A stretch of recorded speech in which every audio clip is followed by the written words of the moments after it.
نہیں ہے. اگر کوئی بندہ بغیر سمجھے پڑھتا ہے پھر بھی فائدے سے خالی نہیں ہے. حضور علیہ الصلوۃ والسلام کے اوپر وحی متعدد طریقوں سے نازل ہوتی تھی. مثلا حضرت حارث بن ہشام نے حضور علیہ الصلوۃ والسلام سے پوچھا، اللہ کے نبی آپ کے اوپر یہ وحی کیسے آتی تھی؟ یہ تو آپ لوگ سمجھتے ہیں کہ جبرائیل علیہ السلام انبیاء کرام کے اوپر وحی لے کے آتے تھے، لیکن یہ وحی کیسے آپ کے اوپر آتی تھی؟ آپ علیہ الصلوۃ والسلام سے سوال پوچھا. حضور علیہ الصلوۃ والسلام نے پھر فرمایا، احیانا یاتینی مثل سلسلۃ الجرس، کبھی کبھار تو یہ وحی میرے اوپر گھنٹی کی آواز کی طرح نازل ہوتی ہے. گھنٹی کی آواز، ایک جانور کے گلے میں گھنٹی باندھتے ہیں یا جو اسکولوں میں گھنٹی بجاتے ہیں، جب اس کو ہتھوڑا مارتے ہیں تو ٹھک کی آواز تو آ جاتی ہے، لیکن اس کے بعد ایک زن کی لمبی آواز آتی ہے. یہ سلسلۃ الجرس کہتے ہیں، اس میں تسلسل ہوتا ہے. حضور علیہ الصلوۃ والسلام کے اوپر وحی آتی تھی اور آپ کو اس طرح آواز محسوس ہوتی تھی، یوں آواز آپ محسوس کرتے تھے. اور پھر آپ علیہ الصلوۃ والسلام نے فرمایا، وَهُوَ أَشَدُّهُ عَلَيَّ، اور وحی کی یہ کیفیت یہ میرے اوپر سب سے زیادہ مشکل ہوتی ہے، سب سے زیادہ مشکل.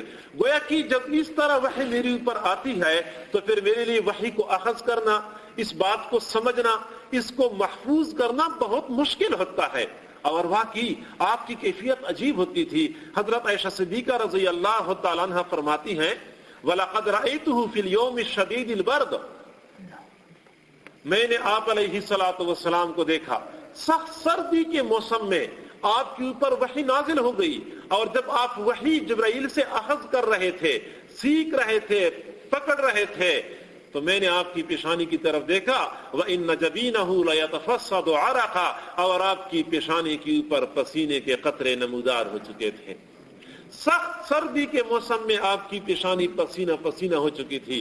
اور ایک اور روایت میں آتا ہے، حضرت عائشہ صدیقہ رضی اللہ تعالیٰ عنہ فرماتی ہیں کہ جب آپ علیہ الصلوۃ والسلام کے اوپر وحی نازل ہوتی تھی تو آپ کا رنگ مبارک کبھی کبھار کھجور کی شاخ کی طرف پیلا پڑ جاتا تھا، اور آپ کے دانت مبارک سخت سردی سے کپکپانے لگ جاتے تھے، اور آپ کی پیشانی سے پسینے کے قطرے نمودار ہو جاتے تھے. اب آپ تضادات کو دیکھیں، ایک طرف تو آپ کے اوپر سردی کی اتنی کیفیت ہوتی تھی کہ آپ کے دانت مبارک بجنے لگ جاتے تھے، اور دوسری طرف کیفیت یہ ہوتی تھی کہ پیشانی کے اوپر پسینہ آتا تھا. یہ وحی کی شدت کا عالم ہوتا تھا کہ سردی بھی لگ رہی ہوتی تھی اور گرمی بھی محسوس کر رہے ہوتے تھے. اس انداز سے آپ علیہ الصلوۃ والسلام وحی اخذ کیا کرتے تھے. اور ایک مرتبہ تو آپ علیہ الصلوۃ والسلام ایک اونٹنی کے اوپر سوار تھے، اور جب آپ کے اوپر وحی نازل ہو گئی تو اونٹنی چلنے سے قاصر ہو گئی اور بے اختیار زمین کے اوپر بیٹھ گئی. گویا کہ وہ اونٹنی بھی وحی کی قوت کو برداشت نہ کر سکی. اور ایک صحابی رسول فرماتے ہیں کہ حضور علیہ الصلوۃ والسلام نے میرے پاؤں کے اوپر یا میرے پنڈلی کے اوپر سر مبارک رکھا ہوا تھا، اور جب آپ کے اوپر وحی نازل ہو گئی ایسی تکلیف مجھے محسوس ہو رہی تھی، ایسا بوجھ مجھے محسوس ہو رہا تھا، قریب تک یہ میری ران ٹوٹ جاتی. تو یہ وحی کی شدت ہوتی تھی جو آپ علیہ الصلوۃ والسلام برداشت کرتے تھے، وحی لیا کرتے تھے اور پھر اس کو محفوظ کر لیا کرتے تھے. یہ تو ایک طریقہ ہوتا تھا کہ گھنٹی کی آواز کی طرح آپ آواز سنتے تھے. اب یہ ایک مبہم آواز ہوتی تھی، اس آواز کو سمجھنا، اس کو یاد کرنا، محفوظ کرنا یہ بہت مشکل کام ہوتا تھا. دوسرا طریقہ جو وحی کا ہوتا تھا وہ آپ علیہ الصلوۃ والسلام نے فرمایا کہ کبھی کبھار تو میرے لیے جبرائیل علیہ السلام انسانی شکل میں نمودار ہو جاتے ہیں اور میرے سے انسان کی طرح بات چیت کرتے ہیں. اور پھر آپ نے فرمایا کہ یہ سب سے آسان ترین صورت ہے میرے لیے. آسان ترین اس لیے ہے کہ جبرائیل بھی انسانی شکل میں نمودار ہوتے ہیں، پھر ایک انسان سے میرے لیے اخذ کرنا آسان ہوتا ہے، کوئی مشکل پیش نہیں آتی میرے لیے. یہ سب سے آسان طریقہ. اور حضرت جبرائیل علیہ السلام جب بھی آپ کے پاس تشریف لاتے تھے تو عام طور پہ حضرت دحیہ کلبی رضی اللہ تعالیٰ عنہ کی صورت میں نازل ہوتے تھے. حضرت دحیہ کلبی یہ حضور علیہ الصلوۃ والسلام کے صحابی ہیں اور یہ اپنے حسن اور جمال میں اپنی مثال آپ تھے. چونکہ فرشتے تخلیقی اعتبار سے نورانیت رکھتے ہیں اور حسن اور جمال رکھتے ہیں، اور حضرت دحیہ کلبی بھی صحابہ کرام میں جمال کے اعتبار سے ممتاز تھے. اس لیے جبرائیل علیہ السلام یہ دحیہ کلبی کی صورت میں نازل ہوتے تھے اور کبھی کبھار عام انسان کی صورت میں بھی نازل ہوتے تھے، جیسا کہ عمر فاروق کی ایک حدیث میں یہ بات واضح ہے. بہرحال کبھی تو گھنٹی کی آواز آپ سنتے تھے اور اس سے آپ وحی اخذ کیا کرتے تھے. کبھی کبھار حضرت دحیہ کلبی یا کسی اور انسان کی شکل میں جبرائیل علیہ السلام نمودار ہوتے تھے اور آپ سے ایک انسان کی طرح ہم کلامی کرتے تھے. اور تیسری صورت، کبھی کبھار جبرائیل علیہ السلام اپنی اصلی شکل میں نمودار ہو جاتے. 3 مرتبہ آپ کے سامنے اصلی شکل میں نمودار ہو چکے ہیں.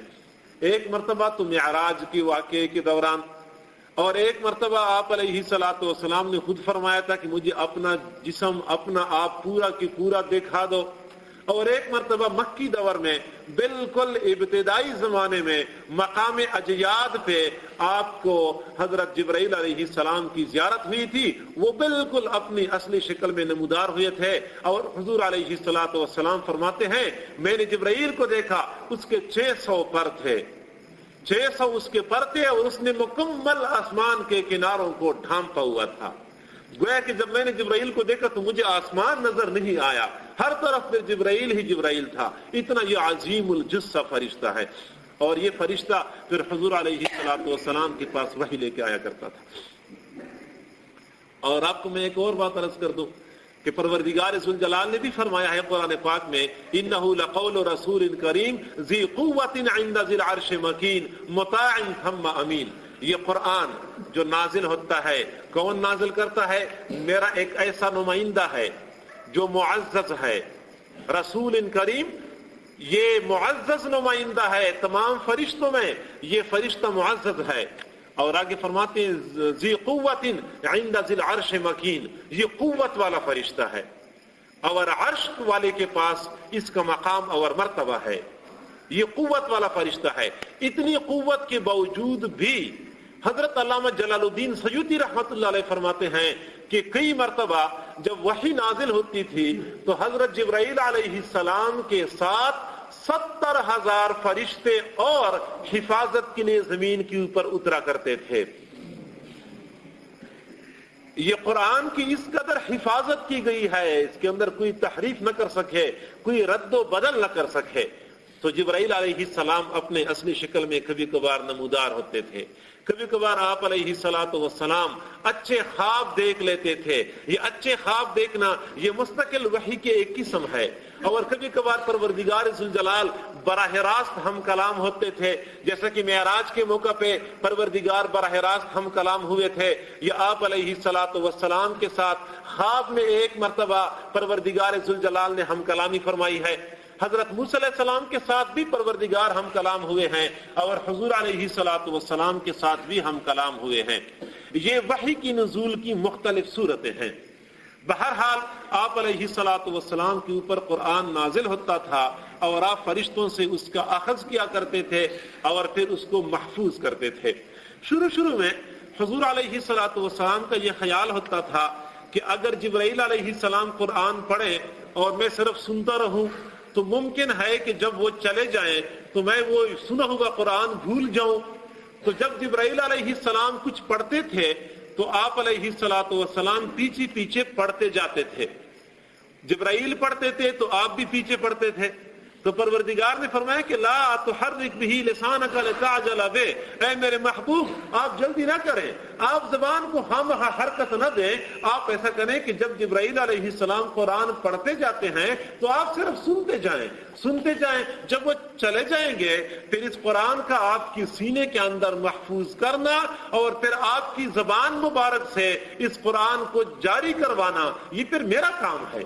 یہ میں کیا کروں گا، آپ جلدی نہ کریں۔ پھر آپ علیہ الصلوۃ والسلام قرآن سنتے تھے اور جبرائیل علیہ السلام سناتے تھے، اور پھر اس طریقے سے آپ کے قلب اطہر کے اندر یہ قرآن جاگزی ہو جاتا تھا، یہ قرآن جگہ پکڑ لیتا تھا، حتیٰ کہ آپ علیہ الصلوۃ والسلام قرآن پاک کے سب سے پہلے حافظ ٹھہرے۔ سب سے پہلے حافظ آپ علیہ الصلوۃ والسلام ہیں۔ اور پھر آپ صلی اللہ علیہ وسلم ہر سال رمضان شریف کے موقع پہ قرآن پاک کا دور بھی کیا کرتے تھے۔ جبرائیل علیہ السلام تشریف لاتے تھے اور جو قرآن نازل ہو چکا ہوتا تھا اس نازل شدہ حصے کا دور ہوتا تھا، اور آخری سال پھر آپ علیہ الصلوۃ والسلام کے ساتھ جبرائیل علیہ السلام نے 2 مرتبہ دور کیا تھا، 2 مرتبہ اس قرآن کی گردان نکالی تھی۔ بہرحال آپ نے یہ قرآن یاد کر لیا اور پھر آپ نے صحابہ کرام کو یہ قرآن پہنچایا، پھر یہ قرآن محفوظ ہو گیا۔ اب یہ بات سمجھنے والی ہے کہ قرآن کیسے محفوظ ہو گیا۔ تورات، انجیل، زبور اور دوسرے آسمانی صحیفے، ان تمام آسمانی کتابوں کی حفاظت کا جو انحصار تھا وہ صرف قلم اور کاغذ اور کتابت اور تختی کے اوپر تھا۔ خود تورات تختیوں کے اوپر لکھی ہوئی ایک کتاب تھی، اور اس طرح انجیل بھی لوگوں نے تختیوں کے اوپر اور چمڑوں کے اوپر اور کاغذوں کے اوپر لکھی ہوئی تھی۔ زبور کا بھی یہی معاملہ تھا۔ تو لہذا سابقہ آسمانی کتابوں کی حفاظت کا انحصار صرف اور صرف کتابت کے اوپر تھا، جبکہ قرآن کی یہ امتیازی شان ہے کہ اس کی حفاظت صرف اور صرف کتابت قلم کاغذ کے اوپر موقوف نہیں ہے، بلکہ پروردگار ذوالجلال نے اس قرآن کی حفاظت کے لیے اپنے بندوں کی سینوں کو بھی استعمال فرما لیا ہے۔ بندوں کی سینے اس قرآن کے لیے استعمال ہوتے ہیں۔ اور قرآن پاک جس قوم کے اوپر پہلی مرتبہ گویا کہ اترا یا قوم کے لیے مخاطب ہوا